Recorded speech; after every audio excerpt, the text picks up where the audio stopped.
Hello and good afternoon, ladies and gentlemen. Hopefully, you are having as good as Thursday as I am having today. Folks, I got to say a big thank you to the outstanding community that stepped up in a big way to help get Mrs. Boom and I and Double Barrel Gaming across 16K. That's right, ladies and gentlemen. We are now and have joined the 16K club. I don't know how many people are on that club, but you know what? I'm proud to be a part of it. We work incredibly hard here at the channel to deliver content 5 days a week, 20 plus shows a month. And, it's great that we start to see the growth because, again, folks, the number itself doesn't really matter, right? Like, you can have 100,000 subscribers and nobody watches your stuff, right? That's fine. But, and it's unlikely if you have that many subscribers, but we're close by the end of the year. We should be able to, tell the world that we have, well over 7 million, views, which is great. I think we're at almost 7.6 now. So hopefully by year's end, we'll be able to say, yeah, we've crossed 8 million views for the channel. And that will make the 8th year this November that we've been a channel. So it's a really big deal for us. So a big thank you. I just finished a 44-minute boxing class, so I feel exhausted, but also really good at the same time. We are awaiting, of course, C Money to pop in here. He was sent the link, P.S. by the way. The old man didn't forget, and we'll get him in here momentarily. So we're going to have a great show, folks. We actually have a lot to get into. We're going to be talking about an article that was written by the one and the only Jez Corden of Windows Central. It is his as expected article for the Xbox showcase, where he doesn't specifically say that it's coming out, and I have some thoughts and theories as to why it's not coming out. I'm talking about Gears of War E-Day, though he did kind of suggest that it could release this calendar year, according to some rumors that he has heard. I absolutely disagree. I don't think that you would get Gears of War Reloaded in the same year as, of course, Gears of War E-Day for a lot of reasons. We'll break that down momentarily. We're going to get into his predictions because next Thursday, he is not going to be here. He is going to be traveling to Los Angeles for all the festivities. I will, of course, be flying out on Friday morning, and I'll be there until the end of Sunday evening. I'm taking the red eye home to New York. So we're going to get into his predictions, what he thinks is going to be there, what he wants to be there. But I think the big topic of conversation, ladies and gentlemen, needs to be discussed. And that, of course, we're talking about the comments from Shuhei Yoshida. He has made the news. He was interviewed, and I have that in front of me. And again, we'll get into more detail as we continue the show. He was interviewed by GameDeveloper.com, and he had some pretty, I want to say, pointed conversation or pointed opinions about Xbox Game Pass. And it's not the first time that he has talked, at least in my opinion, negatively about it. Now, granted, he is a former Sony executive. I find, and I want this to be perfectly clear before we get into it, I think Shuhei Yoshida is a diamond in the industry. I think the way that he handled specifically how he was demoted in SIE from running the PlayStation to being in charge of the indies, he took that and ran with it, and he did such an amazing job for the indie community. And of course, he has recently left PlayStation. He retired from Sony, as he should. He has over 30 years in the industry. But hey, my brother from another, C Money, how are you feeling, kind sir? Well, man, doing well, thankfully. We apologize. I had a work call come in obviously before. We're happy to have you here, man. You're not really late. You're fashionably late, as the kids like to say. There you go. So, C Money, listen, first of all, welcome. Thank you for helping promote the channel. If you did not know, we crossed 16K. We woke up to it. So, yes, we're in the 16K club. Congrats, bro. How are you feeling, kind sir? Feeling well, man. Feeling well. Yeah, we're getting excited for next week. You know, it's coming quick. So yeah, man. It's fun times. Fun times. A lot of great stuff going on. Just finished up Doom not too long ago. Nice. Loved Nice. Loved it. Gonna get a review together for that. Hopping back into Towerborn. Excellent. Yeah, I started Towerborn. I enjoyed my time with it. I only played a couple of hours. It's great. It's phenomenal. But I really, I'm gonna wait because there are a couple of reasons. One, there's a lot of games I have to get back to. Expedition 33 is one of those games that I'm shamefully have not beaten and not even gotten past the first chapter. Which is, again, everyone. I've seen someone post today like my life has changed after chapter 1. Like, I got to see what this is about. Like, I don't want any spoilers, folks. I want to experience this for myself. So I'm going to get back to that. But of course, I've been playing Call of Duty.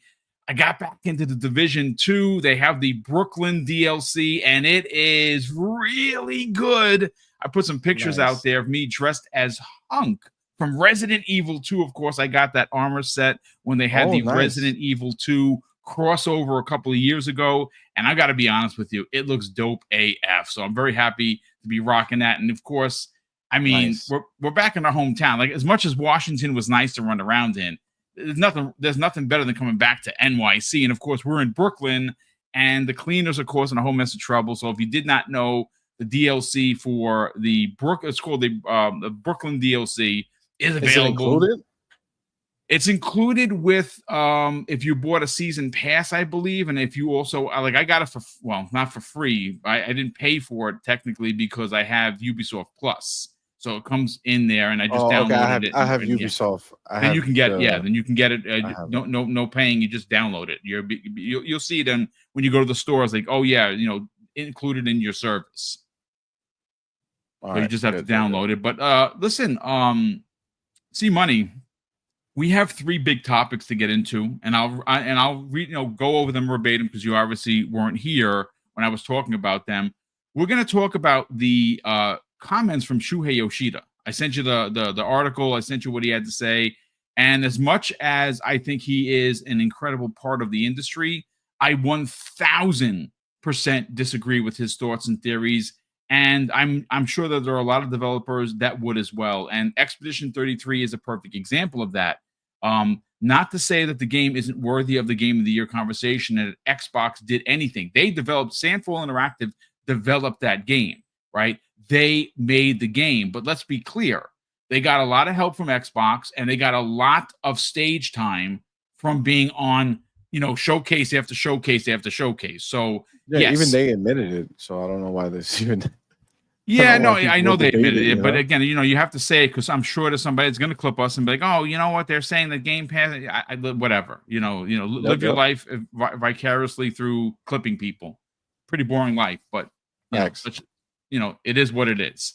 We're going to get into a Jez Corden article that he wrote, and he always writes almost every year, like clockwork. And of course, that article is titled "The Xbox Showcase 2025 Preview." What I expect to see from Microsoft's big annual games blowout. And specifically in this article, he points out that, again, it's a rumor. He has heard some things that Gears of War E-Day could be one of those surprise releases in 2025. I'm going to tell you why I disagree. I don't think that it makes sense, but we'll get into that. And of course, the last part of the fun, and this is going to be the fun one, C-Money, because you're not going to be here next Thursday. You're going to be traveling with the family to go to LA. I'll be traveling Friday, and I'll meet you and the family out there. We're going to get your predictions, your top 3 predictions for the show, and the one game you want to see there most. But let's start with Shuhei Yoshida's commentary. So again, folks, this article was written by GameDeveloper.com. Both the article that was written for this topic as well as Jez Corden's article on Windows Central is linked in the show notes. So if you want to go read them for yourself, you can do so. But you know what? Like I said, C-Money, I sent you over a few of the comments, and I want to, man, I got to be honest with you. I again, love Shuhei Yoshida as a human being. I think he is incredible, but I have to say that I absolutely disagree with his stance on this. Now, he has a couple of comments I want to get your hot takes on. And one of the comments is more specifically that, let me read it verbatim. He says, as Sony Interactive Entertainment approaches their approach is different from Microsoft with the gaming subscriptions like Game Pass versus PlayStation Plus, calling Microsoft's stance dangerous for developers. Now, Shuhei said that? Yeah, he said that in the article. He absolutely did. But that's not the only comment here that is interesting, because I think that if anyone would say, I think that if anyone took a stance or a step back and looked at Xbox specifically, we all know that Phil Spencer doesn't make any of the developers make what he wants. He allows for them to make what they're passionate about, right? That is how games like Grounded and Pentiment were founded. He's cracked out. Yeah, are you telling me that he's trying to put a label on Xbox that is actually held by PlayStation? They're literally the ones who sat there and said, hey, whatever you were thinking, forget that. You guys are making live service stuff now. Yeah, is he correct? Well, is he correct? Well, here's an additional comment that I think really does. I kind of wonder where this is, why it's disappointed, and why he specifically said it. He says this, and I quote, "If the big companies dictate what games can be created, I don't think that will advance the industry." What? Like that's a Sony problem. Stupid ass shit to say. That's a Sony problem. So let me again, folks. I want to read directly from the article. Let me just give you the skinny on who actually wrote it. Chris Kerr, senior editor at GameDeveloper.com. He wrote this article. It was posted May 28th, 2025. And here are a couple of quotes from Shuhei Yoshida. And he says this: "The only way for people to play games is through subscriptions. That's really dangerous, because what type of games can be created will be dictated by the owner of the subscription service." He goes on to say that's really, really risky, because there always must be a fresh new idea tried by small developers that create the next wave of development. But the big companies dictate what games can be created. I don't think that will advance the industry. And I got to be honest with you. Again, let's continue reading a direct quote from the article from Shuhei Yoshida. And it's the first quote that I said, but it's in its entirety, ladies and gentlemen. He says, "I believe the way Sony approached subscriptions is healthier. Not to overpromise, not to allow people to spend money to buy the new games," he added. "After a couple of years, there won't be many people willing to buy games or buy those games at those initial prices. So they'll be added to the subscription service, and there'll be more people to try those products in time for the next game in the franchise to come out." I mean, a perfect example of, we just have to go right back to Expedition 33. The Sandful Interactive literally came out and said it was being in the service and being a part of Microsoft's showcases that catapulted that game to stardom, right? How many games come out every year that are excellent that no one knows about or no one plays? Hundreds of those types of games. And this, not saying that it's could have happened or it should have happened, but this is a small developer, and Microsoft believed in this product, that they helped with it, right? They put it on their stage and they put it in their streaming service known as Xbox Game Pass Ultimate. And even though it was there, they still sold 3.3 million copies. That was reported the other day. Let's get your hot take on Shuhei Yoshida's latest attack, at least in my opinion, on Xbox Game Pass. Man, so I didn't miss that. That's real crazy. That's real crazy for him to say, because again, as we all know, in the spectrum of, you know, who's allowing what to be made, there's one entity who went ahead and dictated an entire change where companies who were normally making single player games were forced to go ahead and say, well, the only way our game's going to get greenlit is if we go ahead and cater to them. So let's go ahead and make these live service games or whatever. Like, they're literally forcing people. And then the games that they did have that were unique and different, they closed down those games and buried them and closed down the studios because they didn't sell as much.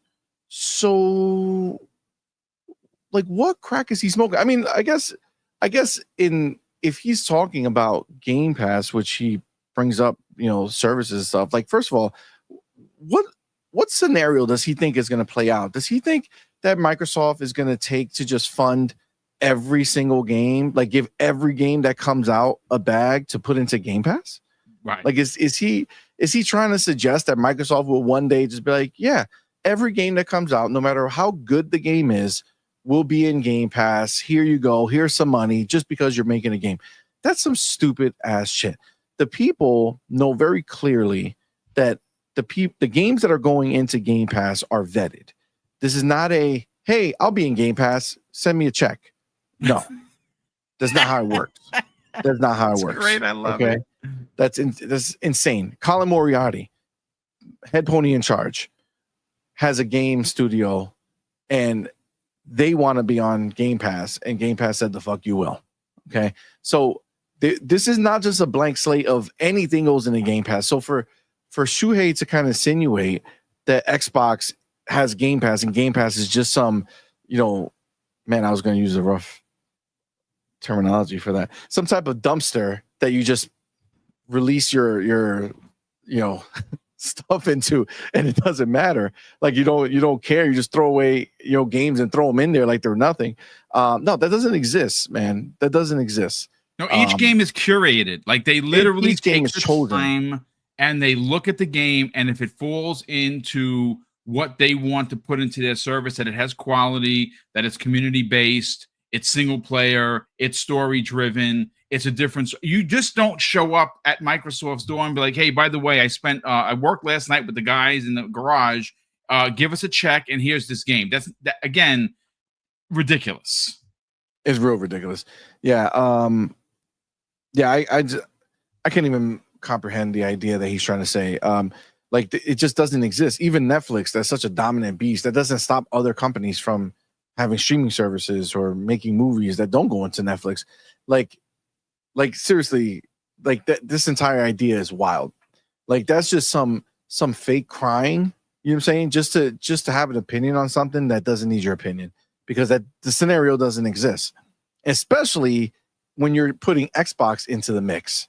You know what I'm saying? Like, Xbox is literally the champions of make the game you want to make.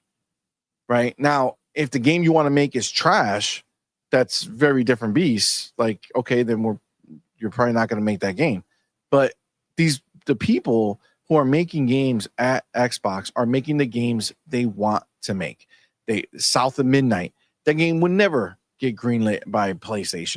You know what I'm saying? No. Like, that's never, right? But that game, even though they knew it was going to be small, even though they knew it was going to be niche, they went ahead and they let that studio cook, make an amazing experience, and allow them to keep it going. Right now, they're working on their next thing. So, like, the idea is crazy, and I don't know if this is Shuhei just because he just took a picture which looked like he was in a place where there was like PlayStation stuff. So, only assuming he went back. Maybe they're maybe after the big blow up, maybe they're crawling back to Shuhei and seeing if they can get him to come back or to just what's that thing that the people do on the side? Just give their advice or whatever. Yeah. Make it look like a paid advisor. Yes. Yeah, exactly. Maybe try to get him on as a consultant or something, since the world seems to be melting all around PlayStation right now. So I mean, it just seems so random to bring up Game Pass in that way, to bring up subscription services in that way, because there's only one subscription service that matters in gaming, which is Game Pass. Right. You know, PlayStation Plus, all that stuff is just whatever comes, but it's not a service that people are going to look at like, ooh, I can't wait for what's next on PlayStation Plus. Like, everybody knows that very, very few games come to PlayStation Plus that are exciting for people to see. Not that it doesn't happen, but you know what people want out of the service now that makes it a service worth having is the fact that Game Pass gives you the first party games day and date and tons of day one games every single month from third parties. So, and the exciting ones, not like the crap ones, right? Like the exciting games that are coming out, a lot of them end up coming to Game Pass, which is phenomenal.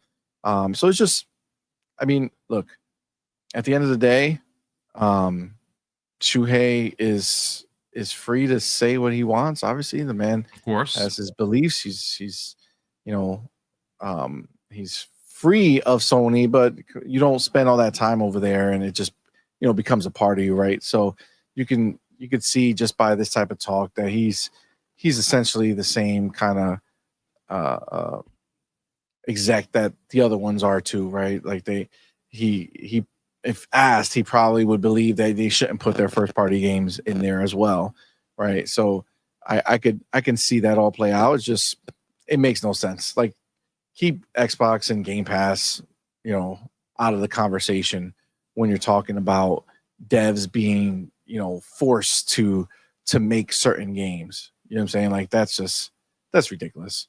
That's ridiculous. I mean, obviously in the past that obviously was the case for Xbox and everybody. I think back then they used to, you know, tell people what to make. I could only assume that was the normal thing. But now, Xbox's position, that's all done, right? Like, they just sit there and they let them cook and they fund everything that they can, and that's it.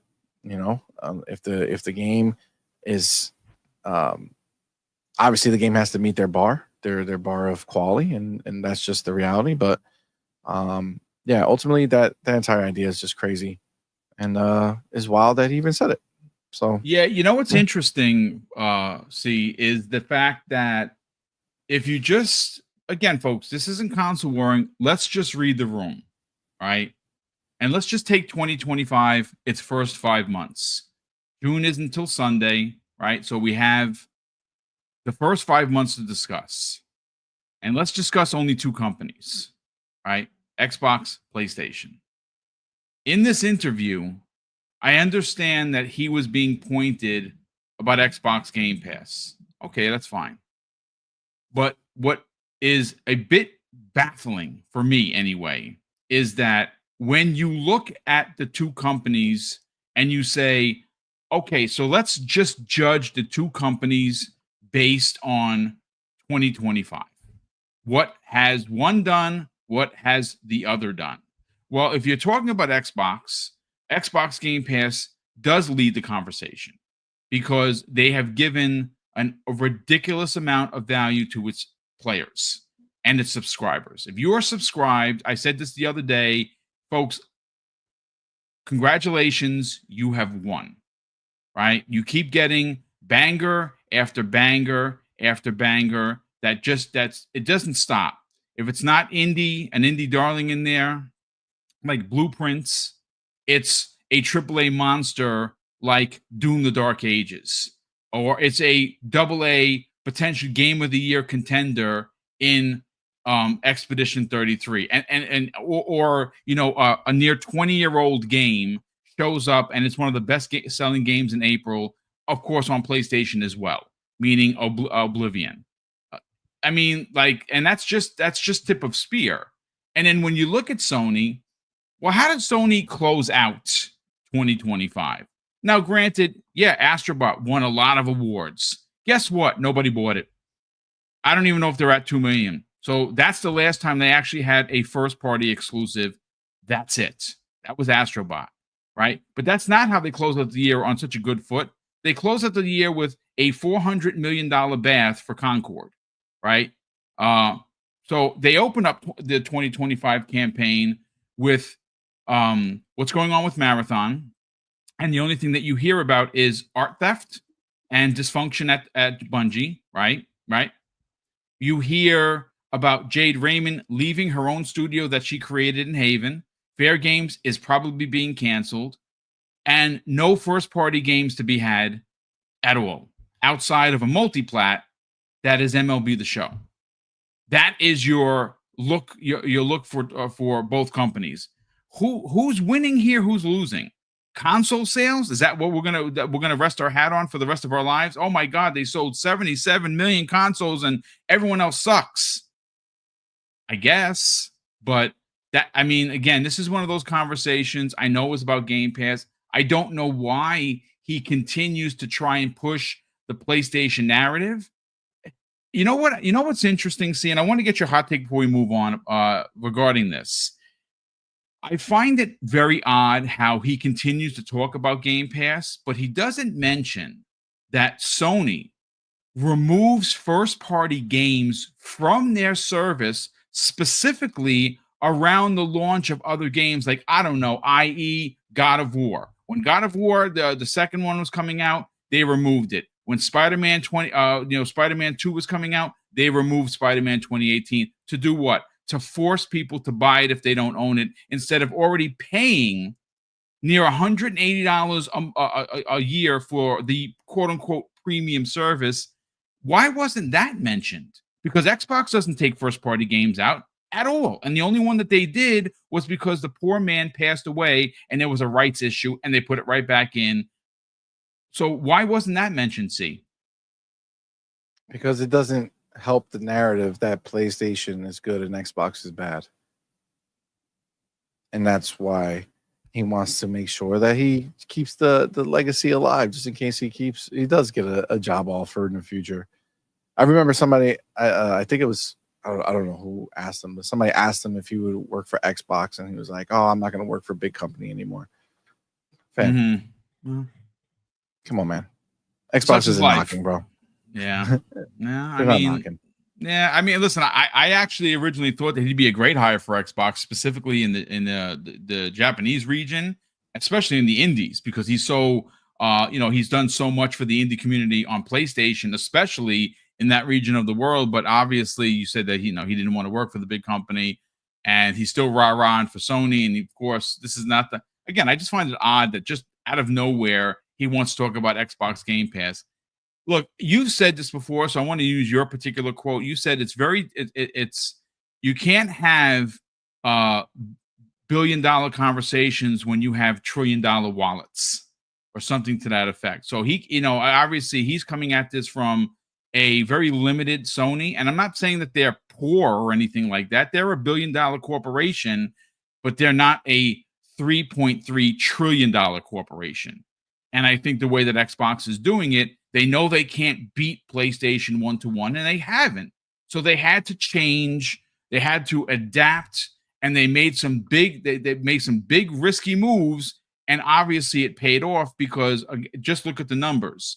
I mean, PC Game Pass was up 45% year over year. That's because more people are playing on PC, and they're finding Game Pass, which is a cheaper option than the console version. So if you have a rig, why not, right? I don't know. I just think that it is a stretch to say that. I would even say it's reckless, in my opinion, to say that Game Pass as a service is somehow a detriment or dangerous for the games industry. And I'm very surprised he said that, because I'm sure he knows Phil Spencer personally, and Phil has said it time and time again, C-Money, that they don't force their devs to make games that the corporation wants. They want people to make their games that they're passionate about. You've heard that so many times, not only from Phil, Sarah, and Matt, but you've heard that from the actual developers themselves. So that's why this is kind of like a non-conversation that we're having, but I thought it was, something that, the community would appreciate. And I just had to, give my take on it. I think he is wrong. I think his opinions are incredibly reckless, and I don't think I think there is a bit of bias in his commentary. That's just my take on it. But any final thoughts, C Money, before we move on to topic number 2? On this, no, I'm just baffled. You seem a little broadsided by this. Like it's like it was kind of caught you off because guard. the thing is that he has this like image, right, that he's not someone who would talk so reckless. You know what I'm saying? Or at least that's my thought. Like that's the way I perceived him. Like I've never known Shuhei to be someone who was, talking crap. You know what I'm saying? Yeah. He's supposedly been about the games. Obviously, people ask him questions and he answers them. So, maybe he was just in a position where this is what he believes. He wouldn't go out there and say this, but because he was asked the question, he spoke his truth, which is fine. But it's like, bro, that's crazy to say. You know what I'm saying? Like it's wild that is the belief. You know what I'm saying? That's just puzzles me. Makes no sense. I mean, you're not wrong. You're not wrong. It is a bit of a shocker, but listen, we got to get into topic number 2. But before we get there, we need to catch up on these super chats. There's been quite a few of them, so a big thank you to the super chats that have come in here. We have Game Shark, who drops a very generous $2 super chat and says, "Congrats on 16K, Boom. Salute to you, kind sir. Thank you for the congrats. It is a we've been hunting that for a while, and to get it finally is very exciting." It's funny. I was actually saying to my talking to Mrs. Boom this morning. I said, last night when we went live, I said, we were 8 short, and when I go to check, someone unsubbed live on the air, and I'm like, yeah, see, people are just mean like that. Yeah, it's fine. We wound up getting it anyway, but I'm like, wow, I hope that made someone's day. Like that made your night. Like, oh my god, but this is the way people are. You know what I'm saying? This is the way people are. It's silly. It's crazy. Yeah, it is what it is. Welcome. Yeah, indeed. On to 17. Yes, that's right. Why Kikamoo Cow drops a very generous $16 super chat. Wow, brother, that is very generous of you. Thank you so much. He says 16 Aussie buckaroos for your 16K milestones. Dude, that is very kind of you and very generous. He says, Boom, note, probably equals 35 US cents. No, it's $10. Keep on gaming and keep winning. Brother, it's very generous of you. Thank you so much for the support. And thank you for the very kind words. Yeah, 35 US cents. Yeah, it's just effed up right now. We have Frost in the chat, who has dropped a very generous $10 super chat and says, "I'm late, but congrats on 16K. Thank you, Frost, for being here, brother, and thank you so much for the generosity." Rick L in the chat also drops a very generous $10 super chat, and he says, "Congrats on 16K, Boom. Now where's my purple crown?" Thank you so much for that, brother. Super appreciate it. Did you get the first one? I don't remember hearing you said the Game Shark one. Yes, he said, "Congrats on 16K, Boom." It was a $2 super chat. Yeah, I opened up with that one. Thank you for the question, because sometimes it doesn't pop up. So see. No worries. Let's get into this article from Jez Corden. Now, Jez Corden, obviously, I know him. I've met him several times. I think he is tip of spear when it comes to gaming journalism. I don't always agree with some of his takes. Some of his takes I will, gladly push back. But again, it's done in a respectful way, because he's entitled to his opinion just like I am. And I'm sure he disagrees with some of the things that come out of this mouth, and that's fine. But he did write his annual Xbox Showcase 2025 preview and some of the things he expects from it. So, let me just again read, verbatim, from the article. And it opens up by saying, it's that time again. Gaming has changed immensely over the last few years, and for a few more, so for Microsoft and Xbox, no longer interested in enticing players with the promise of exclusivity or exclusive games. Xbox has pursued maximum returns by going full multi-plat, bringing its exclusives like Forza, Gears of War, and soon, most likely, Halo to its rival or its arch rival like PlayStation. But he goes on to say, so far, despite shedding the promise of exclusive titles, the Xbox hardware ecosystem continues to march forward unabated. This past spring saw Xbox Game Pass most packed quarter ever, potentially bringing various games that are Game of the Year quality to the service. He goes on to list Expedition 33, Blueprints is one of them, and he also has the Space Marine remastered that is currently exclusive for PC and Xbox, and more specifically Xbox Game Pass. He also mentioned Metaphor Refantasio that dropped on the 29th, which is today. And again, if you think about some of the games that have been in there just the last 30 days, it has been bonkers. Insane. But one of the things that he goes on to say that's pretty interesting in this article is regarding Gears of War. And look, we already know, C-Money, that Gears of War Reloaded is launching on August 26th. That is also being launched for Xbox. If you own the digital original, you get the update for free. That is amazing. If you have Game Pass, you get it for quote unquote free. If you are a PlayStation user, guess what? The first time you're going to be able to play a Gears of War game on your PlayStation, and it's where it started. Congratulations. It's also going to be on PC, and I would imagine potentially find its way to Switch 2. We'll see if the console is powerful enough to run it. I believe it is. But he goes on to say that Gears of War E-Day is likely to appear at the showcase, which is not a surprise. But given that there have been rumors of it launching within this particular calendar year, I don't know if that is possible. I think that, again, we've all heard these rumors, and so he's not wrong for suggesting that it could release this year as a surprise drop. I just think it's very unlikely because of what is actually happening with Gears of War Reloaded. And for me personally, I not only think that it is next year, I think it actually, C-Money, has to be next year. And here's my thoughts on that. So next year is a big year for the Xbox brand and platform. It will be the 25th anniversary of the platform, right? Of the actual 2001 launch of the OG Xbox. It also, side by side, will be celebrating the 25th anniversary of Halo Combat Evolved, which of course is Master Chief.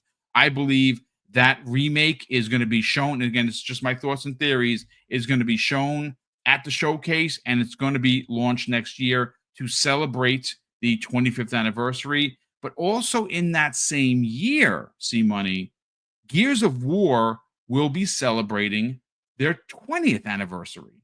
So it makes sense to have a game ready to go. And what better game than Gears of War E-Day? And obviously it's a game that we've never played. We've read, right? Yeah, and it's multi-plat as well. Let's get your thoughts on the potential of, again, stranger things have happened, right? I don't think it's going to happen. Could it happen? Sure. Is it likely? No. But we've all heard the rumors, folks, that they were ready to go with this game in 2025. Do you personally think that we get 2 Gears of War games in the same calendar year? Nah, I don't think so. I think they're gonna want to let the Gears of War Reloaded cook for a while, let it simmer, let people enjoy it. And then, I'm big on the anniversaries, right? Like, it just seems so silly to not drop Gears E-Day on the anniversary of when it all started, right? And this game is literally about when it literally all started, on about E-Day. So it just makes too much sense. And there's no need or rhyme or reason for it. Like, there's so many games already coming out. I just don't see why. Like, we haven't even seen it since the announcement, right? So I'm Since assuming we're going last to year, see all we it. saw was a trailer, which was dope. I Exactly. mean, that's not. It was fire. Yeah. But I'm assuming like this year we'll get another look at it. At Maybe we Summer can get Game Fest. gameplay, dude. Yeah, I think we'll get some gameplay and show us some of the game, and then it'll come out, next year, maybe early next year. Maybe it's not a late year, but an early year game. That would make sense for me. But I don't think it's I don't think it's coming this year. But even with like Halo, like the anniversary is 25 years next year. It would only make sense for that game, the one that like essentially the remake of the original, to drop on the anniversary of the original release, right? Like, yep, just makes sense. Right? It's too perfect not to do it. Yeah. It's also the reason why I'm annoyed with the idea that Xbox might not release the console next year, and instead in 2027, because it's like that's your 25th anniversary. Yeah. And for the series console, you wanted, you made a big deal about the idea that you would release a console and release Halo together for the first time since the original launch. And it's like this would be the perfect, way, right? You go drop the console, drop Halo as a launch title. Come on, man. It just writes itself. 25-year anniversary. And then later on, you could do Gears if you want. I know I said it could be early, but it could also be late in the year and come out right at the end or whatever it is after launch. Like it would line up. But as far as this year, I don't know. I don't see it. I know that I'm pretty sure we'll see the game, and maybe they'll give us a date or a year. If they say 2026, I think that would make sense. 2025 would be cool. I don't see why or how, right? Because now you're unless they're looking at it saying, let's get out well before Grand Theft comes out, which I don't know if that's going to be much of a consideration. What's interesting? That's a really good theory. Obviously, I mean, what's interesting, we heard right after the May date for 2026, like 2 weeks later, that, again, it's a rumor, folks. The game is not going to be ready in May. It's probably going to, that's Rockstar, right? Like they don't release a game until it's ready, until it's perfect. So if there was an additional delay to, let's say, for instance, November of 2026, I wouldn't be surprised. I'd like to hope that they do keep the day, because November is a day that's going to be, that month specifically is going to be the big 25th anniversary for Master Chief and the actual brand. So you kind of hope that GTA gets out of the way. But what's interesting? We heard these rumors going back a while. I mean, again, we've Tom Henderson has talked about it. Tom Warren has specifically talked about him hearing about Gears of War E-Day releasing this year. And obviously, it does seem like it's going to be next year. We have a good friend of the channel, Mr. Gears of War himself, Shadows, and he thinks that not only are we going to get gameplay this year at the showcase for Gears of War E-Day, we'll get a release date. And I believe that release date is going to be next year, and I think he's on to something. But walk with me on this, folks, for a second. So next year is going to be a unbelievable content year. Like I started building a thumbnail talking about what could be happening next year. And when you consider the games I'm going to read aloud, you're also have the 25th anniversary of Halo Combat Evolved. Where does Gears of War E-Day show up for it to get its shine? You understand what I'm saying? Like so here are the potential first party releases for 2026. See, State of Decay 3, Gears of War E-Day, Fable, Everwild, Call of Duty Modern Warfare 4, Forza Horizon 6, Combat Evolved remake, Wolfenstein, and Perfect Dark. Now, are all of those games going to happen in 2026? Well, as a greedy gamer, I say yes, please. But the truth of the matter is something is going to get delayed there, right? One of them, two of them. But State of Decay seems like it's ready to go. Gears of War seems like it's ready to go. Fable is definitely ready to go. Forza, they've been working on it for quite a while. So has Infinity Ward with Call of Duty Modern Warfare 4. Everwild has been cooking for a minute. Perfect Dark, same thing. Wolfenstein, we have no idea. We know that Machine Games just canceled an unannounced game, which the rumor, thanks to Ecstasy, seems to be the Quake reboot, which is very sad. And of course, the Halo Combat Evolved, your thing. Yeah, I mean, that's your joint. Dude, like where does E-Day get its breathing room? So is 2025 a better fit? I don't know.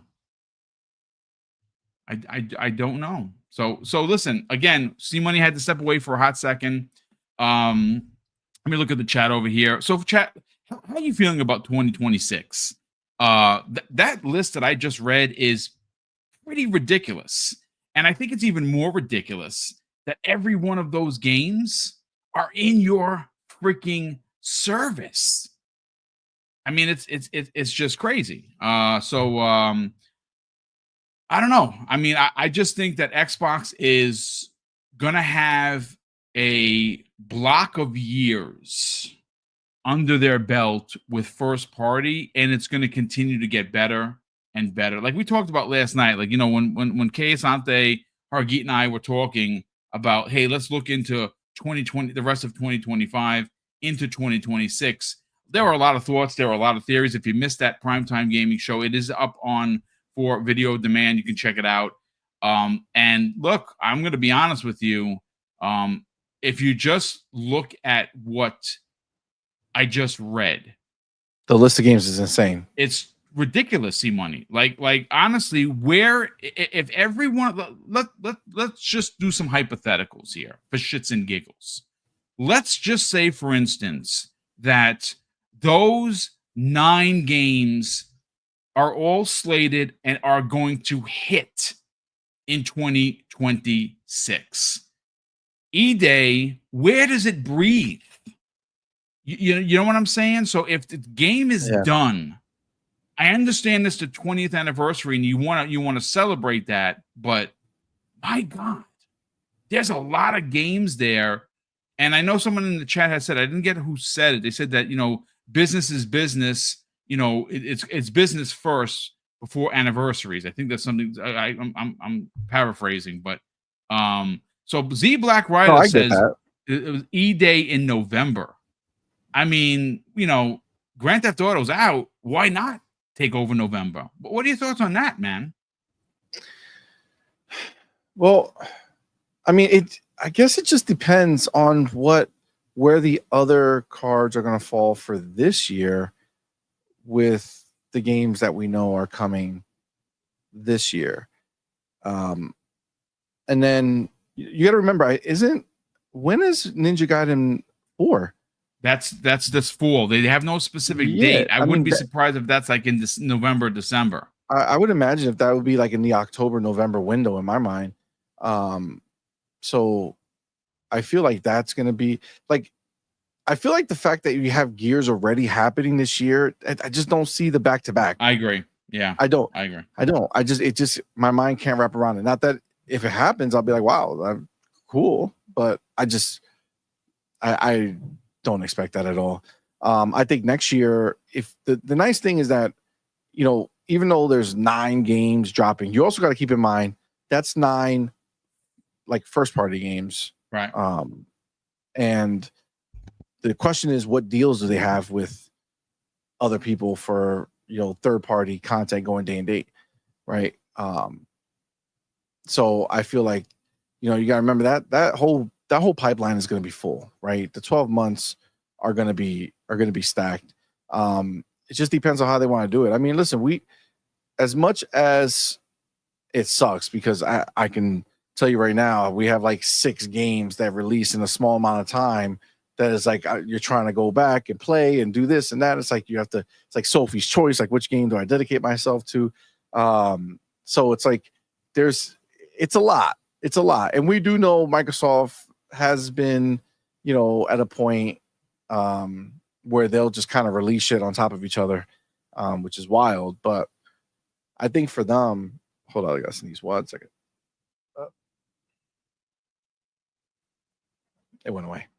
I think for them, because I remember somebody gave me shit for them, when they look at their breakdown of what games they're dropping, they look at things and they might think that something might be different from the other thing.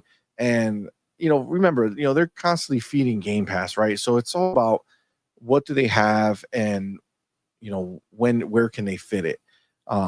And, like we've been thinking a whole bunch about what's going to be at this showcase, right? Because we've gotten so many games that just either were announced out of nowhere or dropped out of nowhere that should have been, announcements at the show, right? The games are so big they could have been their own announcements. You are correct in saying so. Yeah, absolutely. I mean, look at Oblivion, right? And what it's done, just being randomly dropped before the show.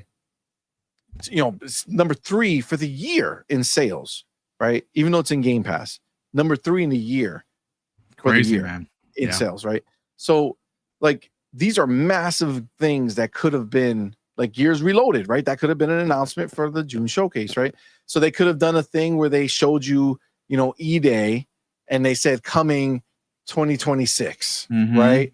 And then you think they're done with Gears, but then it ramps back up, and then they show you a trailer of Reloaded, right? Because we haven't seen a trailer. We just got an announcement, right? Yeah, well, we had a couple of still screens. We didn't see any gameplay. Yeah, honestly, I think they did that to get ahead of the bullshit, right? Honestly, I think that what I'm saying, where they were going to do E-Day and then do the Reloaded announcement right after, I think that's probably what will happen. I think that's a real possibility that we're going to see that, where they'll show Reloaded, the trailer.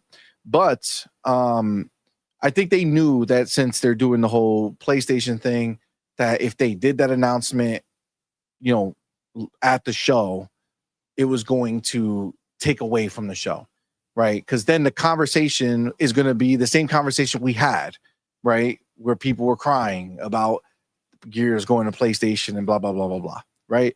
So since we already had the opportunity to deal with that, once it comes up on the show, it's going to be way less of a thing, right?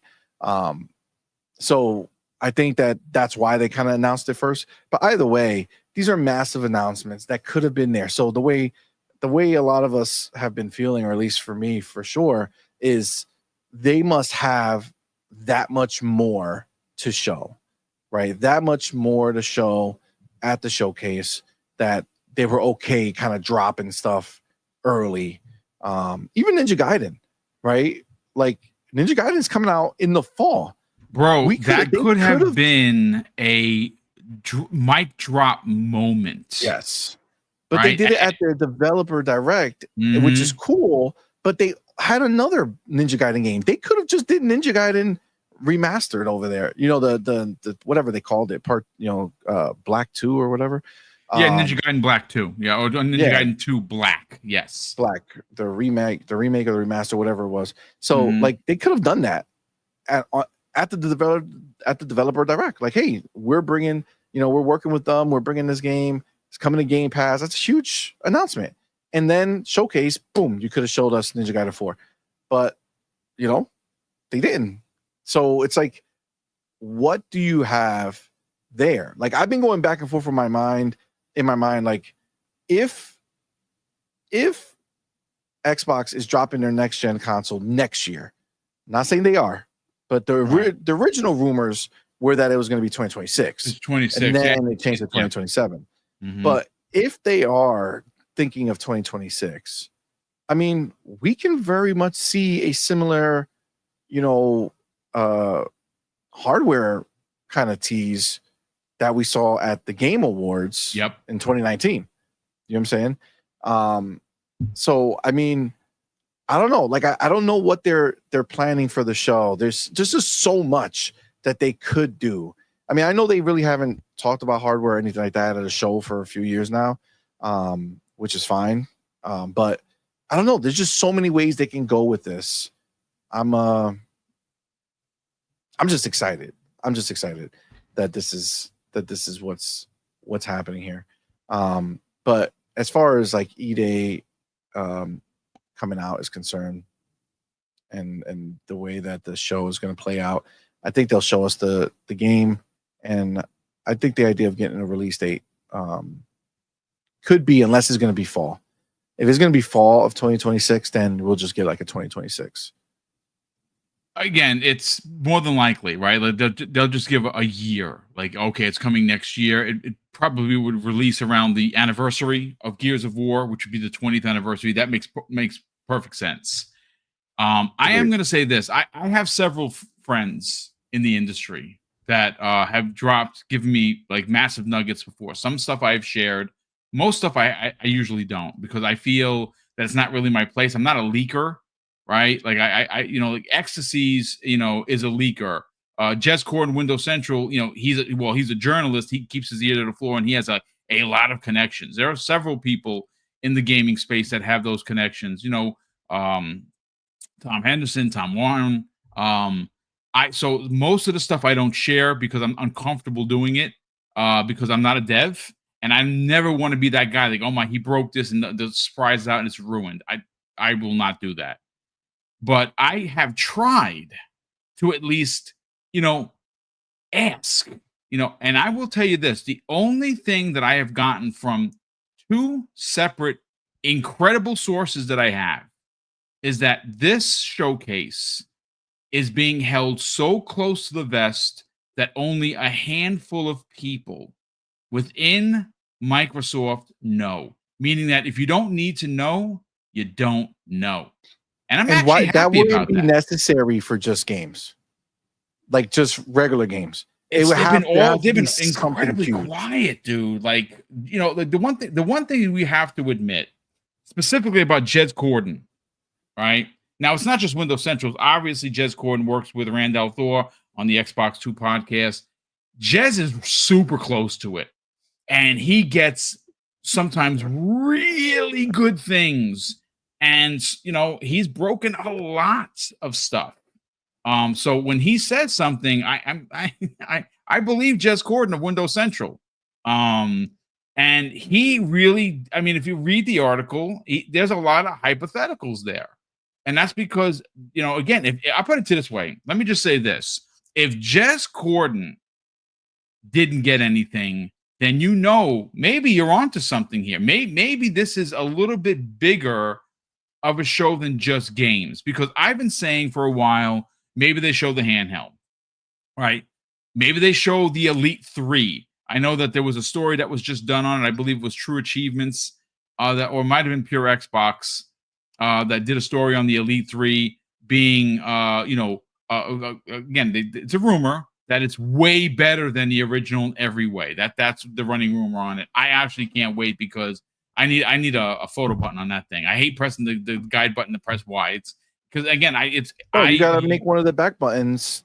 You could do that, and I have not done that. So again, I'm a part of my own misery. Usually, I'm like, I don't want to mess anything up, because I do use like the half pull triggers, and I do use some of the bumpers for mowing down people, like you're seeing I'm doing right now. Do you use one of the back triggers to jump and do all that fun stuff? Yeah, I do. So again, to keep my movement fresh. I always make if it's a game that I know that I'm going to be wanting to record stuff, I have one of the settings where it's and you could change the color of the orb per setting, so I just know the color, what it means. And I make the bottom two my normal, like A/B jump and crouch scenario. And then the top two are screenshot and record. That's nice. I should do that.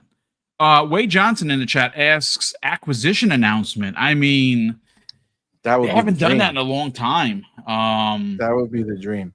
It depends on how they want to frame this show. You know what I'm saying? Because do they want to just keep it games? You know what I'm saying? And just leave it at that. And then we'll get announcements trickled around it, like the lead up, like the week before we'll hear things come up, and then, at the back end, do that? Or do they just do it through a game? You know what I'm saying? So instead of making an announcement like, oh, we did this acquisition like they've done in shows in the past, they can show you a game, and then at the end, you mean like Splinter Cell becoming first party? Yeah. Oh man, a first party IP. They bought the Splinter Cell IP. That would be amazing. I mean, that would look, be amazing. You know what's interesting? You said something before that I kind of want to elaborate on. You said that you think they have so much to show, and that's the reason why you got pressers. Like you got tweets. Think about this for a second, folks. Right? Like, I know everyone's going to be like, everyone's excited. I've actually I made mention of it last night that some people are not as excited for the showcase because of a lot of the games that we do know. That's fine. I saw a lot of conversation about people not excited for the showcase because it's a third party showcase potentially. I can't sign off on that, folks. I mean, they're games. But that's to show you, whoever said that, that's to show you what they're about. They're not about the games. Yeah, well, we don't do the names thing here, but I don't know the names. Yeah, they're not about gaming, right? Because why would you, we watched the Summer Games Fest, right? The Summer Games Showcase. That's not an Xbox showcase, right? We'll watch the Game Awards at the end of the year for trailers that are not an Xbox showcase. So you're excited for those, but you're not going to be excited about the Xbox One because the Xbox showcase are going to have games that are going to be everywhere. So now now you don't play games. So you don't play third-party games at all, right? You're not excited about any third-party games. You're only excited about Xbox first-party games that come exclusively to the console. Outside of that, you don't turn on your gaming. Gaming doesn't turn on for you anymore. Got it. Come on. That's bullshit. Again, I understand it, but we're so far removed from when the news dropped that this stuff was happening to where we are now. If you're still there, fam, come on, bro. That's embarrassing. It's embarrassing. Keep that shit internal. If you're here for internal. Games, you got to be excited about the games. You can't be excited about where the games are going. Grant, I was there many months ago. We were all there. We all thought that that's just the way it was. But you either stay there and shut your channel down because you don't want to talk about any games that are not Xbox only, boom, right? Shut it down. We got no more games to talk about, right? No, bullshit. You're going to talk about all the games that are exciting to talk about regardless of what platform they are. So you're going to do that. So you're not going to shut it down. So let's stop pretending that the gaming world ends because Microsoft said, you know what? Instead of lowering the spread of our content and making sure that only a smaller group of people can consume our games, now we want to break it out and put it where more people can consume the games. Therefore, we can invest more. We can give more into Game Pass. We can give more to the studios to make these games because we don't have to look at it and say, well, your demographic is so small because you're making a niche game and your niche game on our one platform is going to be even smaller. So we're not going to make that game. No, thank you. No, thank you. Do what you do, Xbox. Put the games where you need to put them so we can keep getting the games and the caliber of games that we've been getting. Because I don't know about you guys and your taste in games, but my taste in games has grown so much with Game Pass because of the ability to play games that I wouldn't spend money on because I thought that I didn't like those type of games. I like your opinions on the RTS games that you never played. That's phenomenal to hear. And I'm not saying I love every RTS game in the world. I haven't played many, but the ones that I played because of Xbox, I've truly enjoyed. I mean, go check out our reviews, right? I've loved those games, right? Aura was amazing. I didn't think I would, right? Age of Mythology, loved it. Did never in my mind would I ever have thought that I would love that game, but I did, right? So I don't really care how people see things now, and if they're gonna keep crying. Just know that if I see you crying, I'm gonna make fun of you. All right, that's just the way it's gonna happen. It's gonna be on our channel. All right, that's the way it's gonna be because I'm so sick of the baby bullshit, bro. Stop it. Okay, we already went there. The world knows. Okay, you've had your time to cope. Okay, now move on. If you're gonna keep crying, you're not excited for the game showcase because they're not. Get out of my face. Get on. Well, you know what's interesting? Paris Lily in the chat. Paris, great to see you here, brother. Cannot wait to meet and hang out with you next weekend. That's going to be great. Paris I know good, it's going to be you're hosting the community event that we're having, and I'm very excited for that. Obviously, Danny Benya is going to be there, as well as Rihanna, his wife, which is going to be great to run into them again. I got a chance to hang out with them last year, which was awesome. Paris says this: anyone still complaining about Xbox games on PlayStation are saying it for outrage engagement. I think that's the perfect statement. See, it just is what it is. People just want to get mad, and I guess if that's your content, that's your content. But that's not what we do here. We try to have a positive conversation and an engaging one at that. But look, so far the show is trucking along. Again, I want to say a big thank you to everyone that helped double barrel 16K. It was a big deal for us. And again, as you grow, the channel, like I was trying to say earlier, it's not so much the number for me personally. Like I walk around with a banner on my chest that says 16K. No, but what it does is the more that the channel grows, the more that the door seems to open. And when you can get to like C Money, he's about to hit 20. Him and Doodle are about to hit 25K. That is 20 away, guys. 20 away, folks. I mean, look, we have 432 people here. Please, for the love of Joe, drop the link in the chat and help this man and the missus get past 25K. That's a monster-sized achievement. So do me a favor, throw that link into the chat. If you're not subscribed to him, folks, we could do this live on the air. It didn't happen for me last night, but I did go to sleep 9 short, because somebody unsubbed live on the air to kind of spite me. It's fine. I woke up to the surprise of 16K, and it was awesome. So, again, drop that link in there so we can get you to 20 people, folks. There's got to be at least 21 people in this chat that are not subscribed to C Money and Doodle. Please, for the love of Joe, subscribe and get them to the 25K. Really cool. There you go, brother. Really That's what I'm talking about. Put that in there. Yep, there you go. Folks, there it is. The link is there. Subscribe. Help them get to 25K. That would be pretty dope. But see, I want to move on to probably the best topic of the show. And this is the fun one. We're going to start getting into the predictions of the Xbox Games Showcase. Now, granted, there are a lot of events happening from Friday to Sunday. I mean, you got the Future Game Show, right?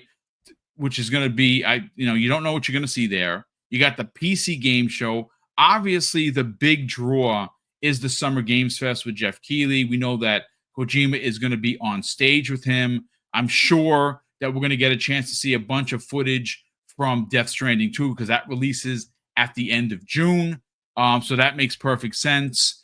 There are over 60 different partners. I know Jeff Keighley posted that this morning. 60 plus partners are a part of this event. It's going to be a big deal. I kind of wish that I was going, but I originally was canceled everything because the Xbox was not having their showcase, which is why I really go out there. And then, of course, was talked off the ledge from Kay Sante, who was then talked off the ledge by Hargeet. I'm flying in on Friday. I actually land at 1:58. So I'm not going to get to the show because it starts at 2, which, of course, it's fine. I'll probably do a podcast later that evening, even after I land. I'm going to probably be jet lagged a little bit, but I'll probably do like an hour or a 90-minute stream going over the announcements. And, of course, you'll have coverage throughout the week. But, C Money, we're not going to get a chance to hang out next Thursday because you will be flying with the family into L.A., to be there for the Jeff Keighley event on Friday afternoon. But I want to get your thoughts, your theories, your predictions, if you will. And we're going to make this fun. The top 3 predictions that you have for the showcase, and the one game that must be there for you to be able to give this show a 12 out of 10. Okay, so this is my thing. I have a pretty strong belief in my mind for this show.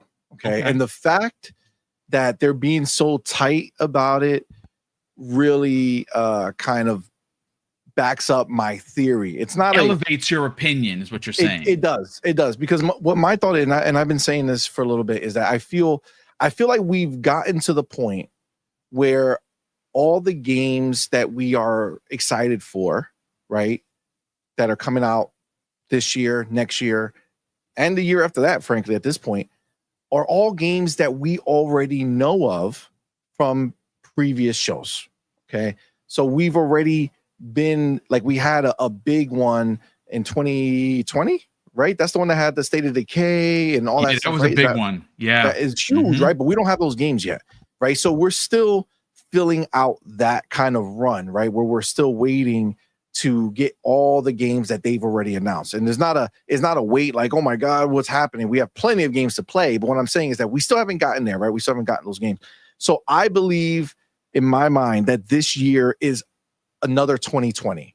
I think that this is another reset year for the games that we are going to see that are going to tease the future, that are going to be games that we're going to be playing next year, 2 years, 3 years, maybe even 4 years down the road. Because I think that they want to kind of get into that new roadmap, right? Like what's next after what we've known for years, right? And I think that's going to be my number one like prediction. I think we're going to get a lot of new stuff that we don't expect or don't know that are coming back, that are going to be coming out in the future, like not just this year or next year. Like we're going to get games that are 2, 3, 4 years out so that we can have that roadmap as a base. And then every year they build on it, right? That's what they did. 2020 was that base roadmap, right? Like we had that huge roadmap of what we knew was to come. Right. And then every year they added to it. And you would get those games from that first year come out. So I think that that's going to be my biggest prediction is that's where it would be. That's where that would make me be so ecstatic to find, like, to see what's like, give me a peek into the future. What's next? What's the next 4 or 5 games that are coming over the next 4 years that we're going to be excited for, right? So that's number one. So that's like my future outlook from the show. I want them to give us that future, right? So that's number one. Number two, I want to see as much as outside of those future games. Those future games, I don't care how they show it to us, as long as they give us the future of it. But everything we already know of, everything that we've known a name for, I want gameplay. 100%. That's great point, dude. Absolutely. Yeah. If I know the name of the game, I want gameplay for it. This is not, I don't want another like mix of anything. CG, I want to be like, you want actual, like if they show Save the K3, you want to see not like even like movie quality stuff. Engine, right. I'm playing the game. You know what I'm saying? This is me playing the game. And you could do cut shots or whatever to show different scenarios, however you want to frame it. But either way, I want to see the actual game. So like Everwild is a game that I believe is going to be shown this, event, and I believe is coming this year. Because I think that that's going to be one of the secret games that we didn't know was dropping, just because of their Twitter, right? I think that they were gone for so long, and then right before New Year's, right, they put out a post out of nowhere from Everwild until 2025, right? Yeah. So I don't think after it was already shown, I don't think you use 2025 to restart the cycle. You know what I'm saying? I think you use 2025 to say, hey, we're back and look at the game. Yeah. Right? Last time what we showed you was early. Now this is what the real game is. We rebooted the game. This is what it is. Here's gameplay. So that Contraband, another one that kind of disappeared. Oh, yes, and dude. Kind of got a new lease on life again, because again, on Twitter, out of nowhere, Contraband kind of popped up looking for hiring more people. So I think they're going to be ready to show that game. And I want it to be gameplay, show us the game and how it's going to play. So that's my number 2.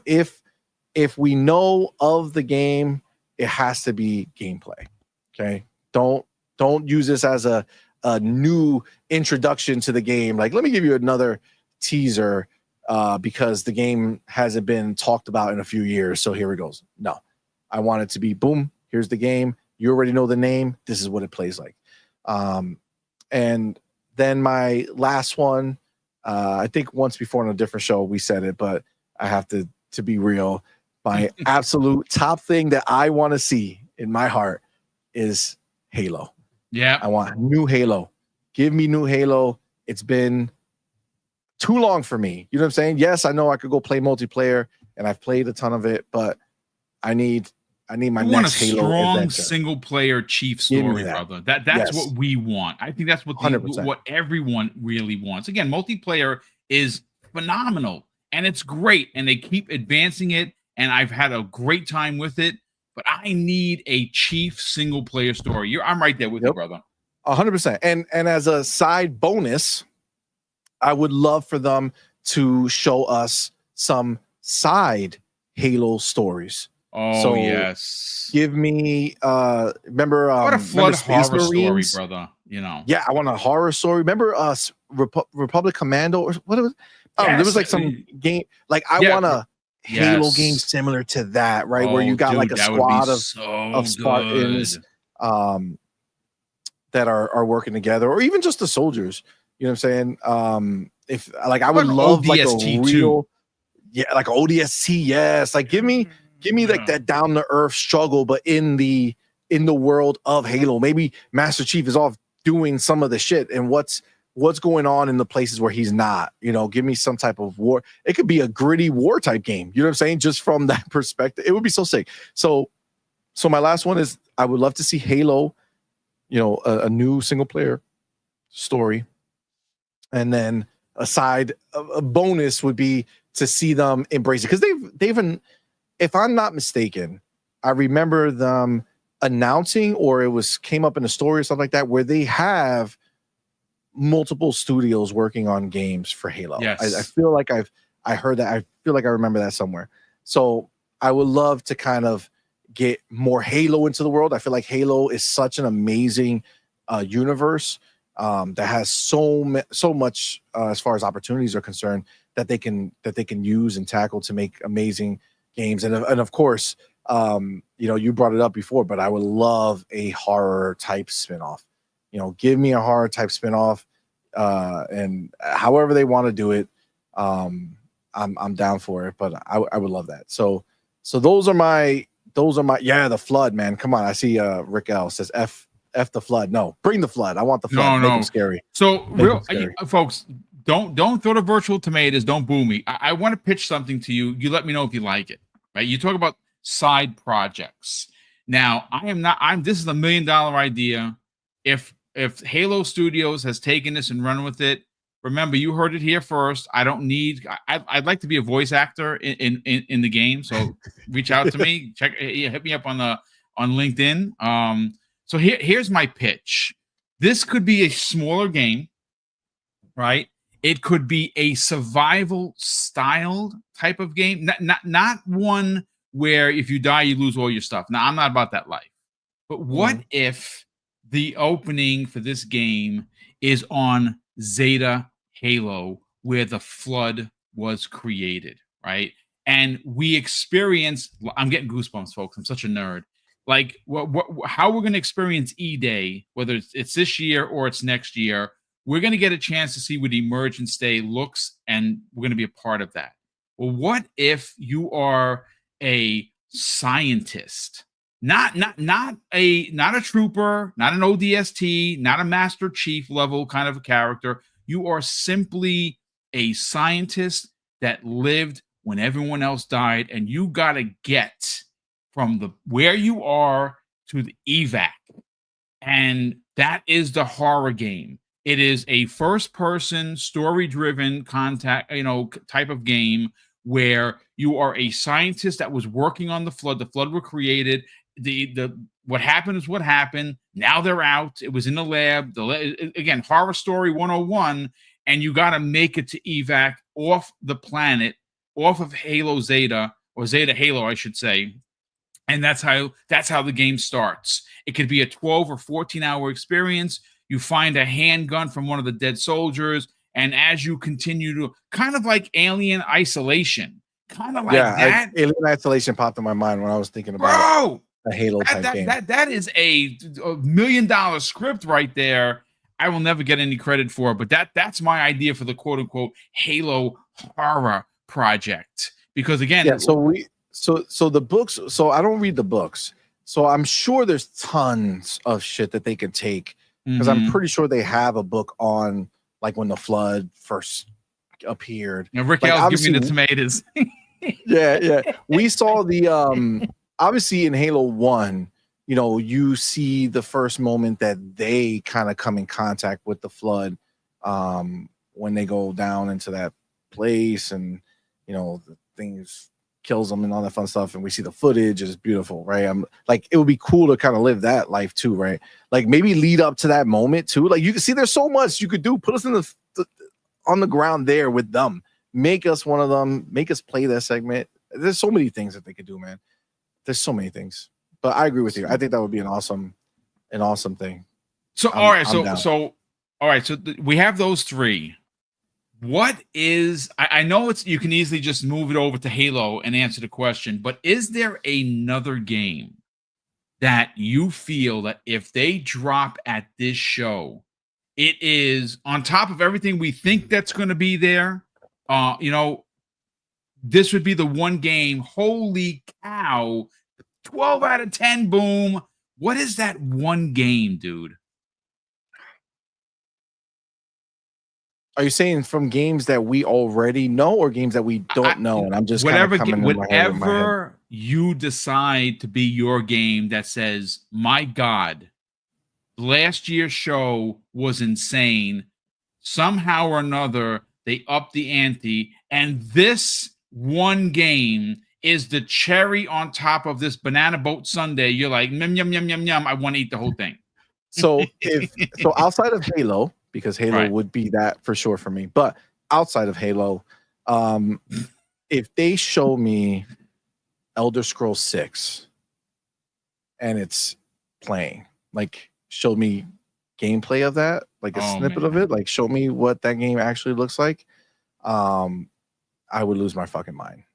Because I can tell you right now, Oblivion reinvigorated my soul when it comes to Elder Scrolls. Because you remember, I don't play the online, even though I've played it a little bit and it's cool. I can't wrap my head around something that lasts forever.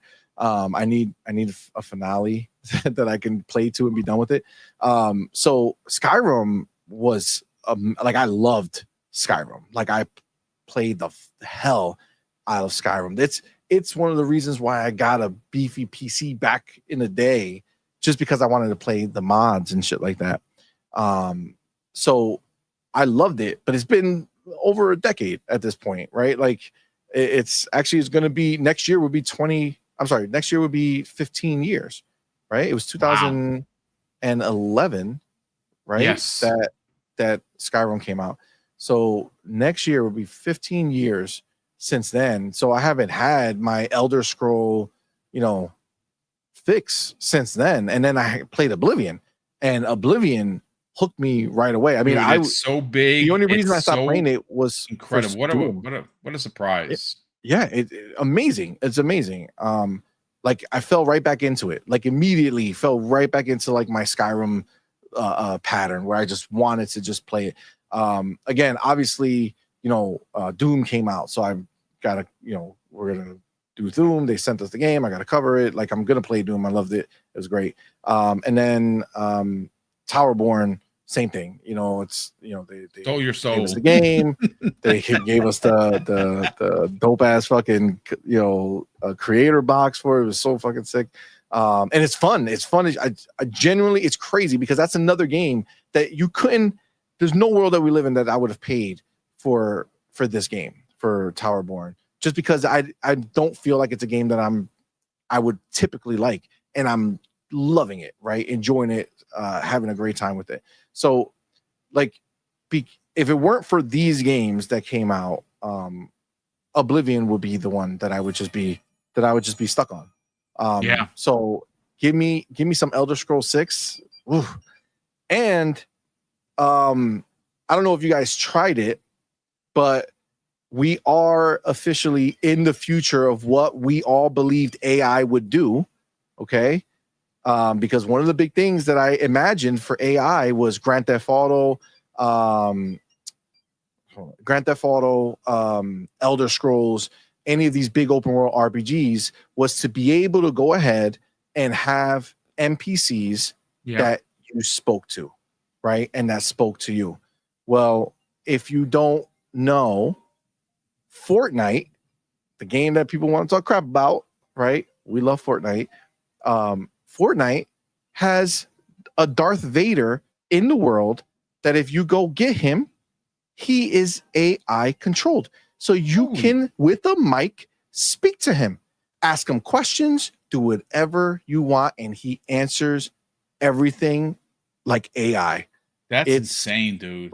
It's amazing. It blew my mind. You could literally ask him anything, and he will talk. And he has James Earl Jones' voice. They licensed it from the family. I didn't even know about that. Fam, we're in the future, bro. It's here. It's done. And you literally, you could talk to him about anything, like whatever it doesn't have to even be about the game, and he'll talk to you. You know, I asked him about cursing because we were cursing. I saw a clip about him cursing. Somebody was cursing and he flips out. He's like, "Why would you say fuck? Blah blah blah blah blah. This is not whatever." Like, he really like talked about it. And then I asked him, like, "Why are you against cursing?" And he was just talking about it. He was like, "You know, it's not very what is it? It's not like whatever they call themselves, the Sith or whatever, their way. We're above that. We don't need to communicate like yo." He had this whole conversation with me. It was wild. And then 2 seconds later, I was like, "Yo, is there anyone in the area?" And he's like, "The Force is telling me that there's someone coming from the Northwest." Dude, that's crazy. I was like, "Oh shit!" And he's so overpowered that he just breaks everything in front of him because he's so strong. So he just uses the Force constantly to just break shit that's in front of him. It's so crazy. So just imagine that spread to any NPC you see in the world, and you could just talk to them, bro. That's probably going to be a big part. I mean, we saw articles that was just written. I think Jez actually might have written one of them as well, regarding what AI is going to, how AI is going to be used for the next Xbox.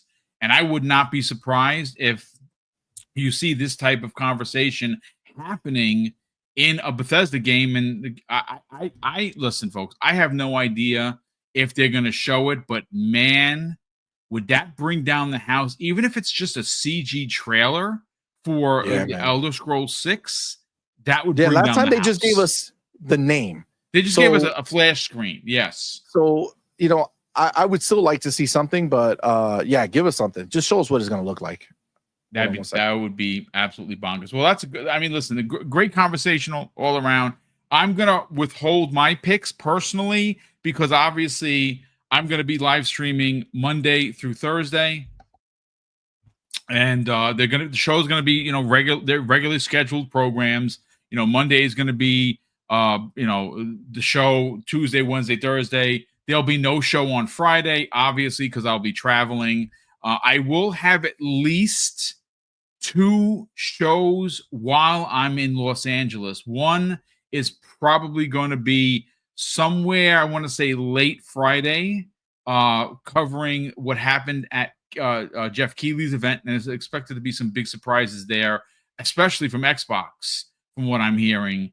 I heard no specifics, but I heard there might be 2 big Xbox surprises there. We will certainly see. I have no idea what they're going to be. And what I'm going to do is, obviously, I'm a part of the Community Fan Fest. There's going to be a lot of things happening there. Paris Lily, of course, will be there. So we'll see Money and a bunch of other people, Hargeet and Keasante. It's going to be a great time.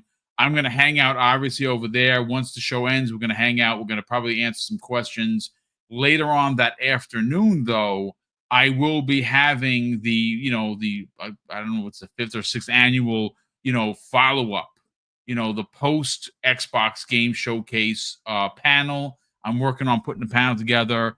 And those will be the 2 shows. And of course, there's going to be a lot of other footage that I'm going to be throwing up on the channel. But let me just catch up on Super Chats while C Money takes care of business, and we will Let's see. Do you K Now, the Broke Boy Insider, drops a very generous $5 super chat and says, my South of Midnight Collector's Edition art and vinyl soundtrack arrived. It's been 7 months since ordered, supposed to be signed, but I don't see where. What? I hope that it is. You do get it signed, because if it was, advertised as that, I thought you actually got that already. I didn't know that there was this kind of a delay.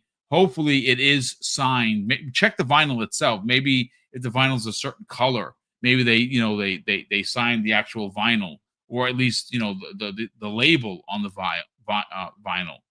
Day Reezy, generous friend of the program, drops an outstanding $2 super chat and says, C Money will get mustard and olives in Game Pass day 1. I will make sure I repeat that when he gets back, so he could be sickened, because you know how much he loves or hates olives and mustard.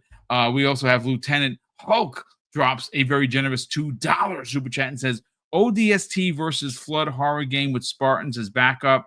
I mean, look, I'm going to be honest with you.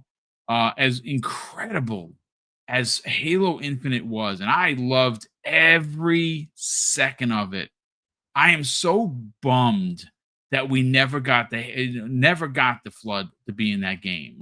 And there's so much of the side missions that indicated that they were going to be a part of DLC.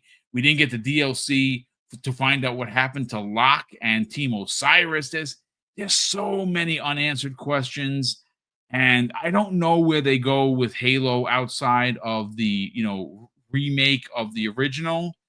I mean, are they going to reboot the series from there, and then maybe 2 and 3 don't happen? I hope not. But it's gonna be very interesting to see where they go next. So C Money, I'm just reading the super chats, and we will get everyone out of here. But I do want to reread this one from your friend Dave Reezy. He says that C Money will get mustard and olives in Game Pass day 1. That's I know that you would be happy to hear about that, so I had to repeat it. That's my boy Dave Reezy got that. We also have 2 more super chats here. Do you hate now? The Broke Boy Insider drops an additional, very generous $5 super chat and says, boom, have you heard of the game Spartan Survivors? Yes, and that is launching on PC. I saw that. If you have a PC, you can download it now. It's already out? Yeah, on PC, I believe it is. But the console version is coming later this year. It's basically Vampire Survivors meets Halo. And that's what that Will said. Was supposed to release in May, but it was delayed. Yeah, I believe the console version was delayed. I'm pretty sure they announced that the PC version is currently available for download. It looks dope. I mean, again, it looks like Vampire Survivors. It's pixelated, but it's Halo with Vampire Survivors. How could you go wrong? And Day Reezy drops an additional $2 super chat, and he's not slanderous with this one. He says, want to see Everwild. No one knows what it really is. I will say that there was a rumor that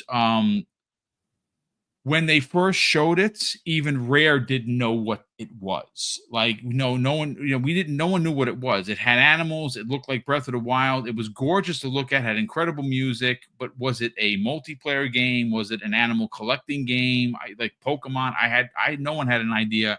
The rumor is not only have they figured out what the game is, that they figured out the game loop, and that it could show, this June. I feel like that's going to be a Zelda-like. I'm okay with that. I think it's going to be like a Breath of the Wild-like type game. The question is it going to be single player or is it going to be multiplayer? That's the question. Yeah. I mean, it seems like the way they framed it, it's like a co-op experience. But I'm sure it'll be like a single player experience. Just you could have some other people with you. I'd hope so. I'd love that. Yeah. I love that. But see, Money, let's get you on out of here.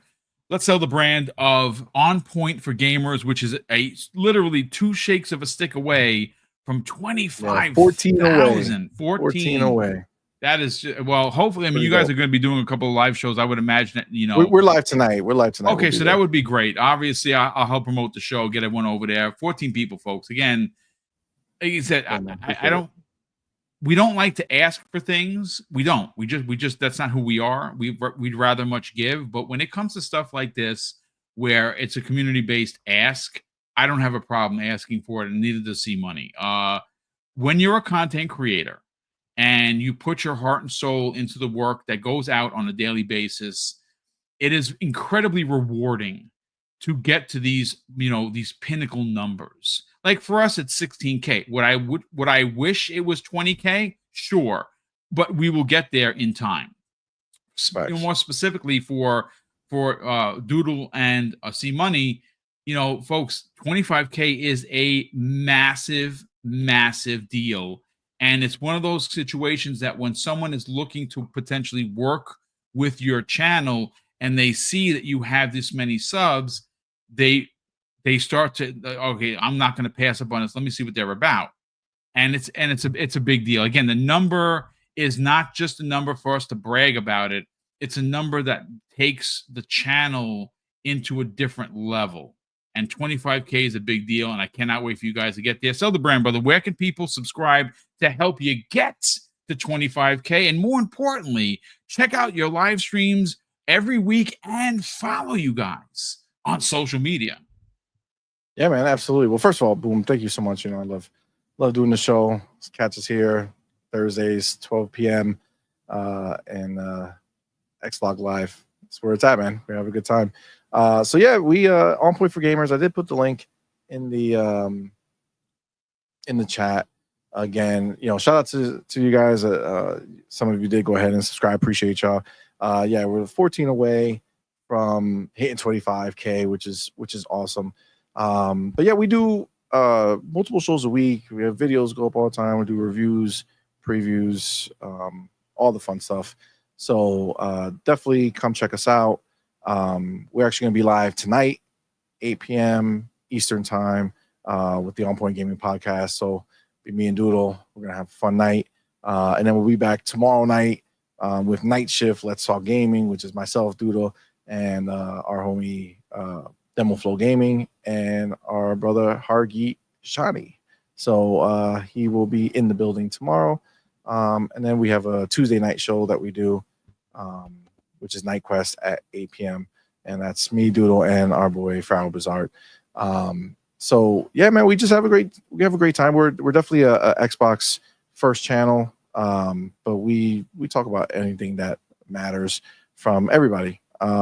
Just always from the perspective of an Xbox fan. So yeah, come check us out. It's a fun time. I see obviously a lot of our homies are here who do support us every show. So we love y'all. Thank you guys. And of course, man, Boom. Appreciate you, my brother. Looking forward to shooting the shit, hanging out live in person. Get a chance to hang out and meet your son and daughter, which is going to be great.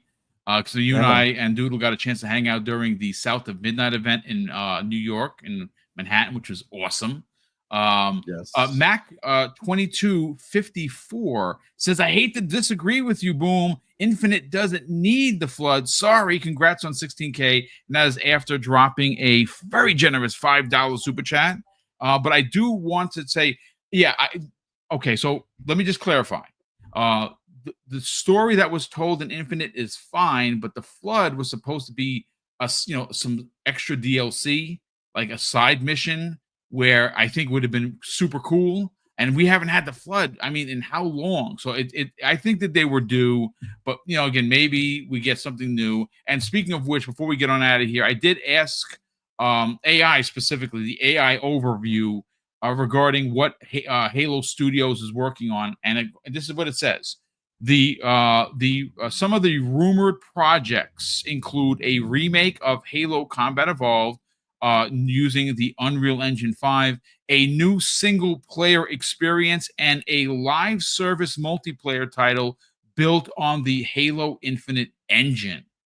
So that is what it said. Again, I think it's time to give the fans of Xbox some big Halo news, and of course, more specifically for C. I mean, he's a big Halo fan. I'm a huge Halo fan, and I think it's time. But that is going to do it for us here. Ladies and gentlemen, thank you so much for tuning in, checking out the show, helping me get to 16K. Hopefully, you were someone in the chat that brought Doodle and C Money closer to their 25K goal by subscribing to the channel. A big thank you to all of the super chats, channel member chats, and gifted subs that continue to come in and help grow this channel through, the generosity of so many people in this in the chat and in the community. And of course, I'm going to close out the show with something that's incredibly important to me, ladies and gentlemen. Hopefully one day will be important to you. And that's something that my dad told me with kids. And he would say, Craig, treat others how you want to be treated. And also, it doesn't cost anything to be nice. You live by those rules, son. I can guarantee you're going to have an awesome day. So take care, everyone. And we'll see you next week on the newest episode of X Vlog Live.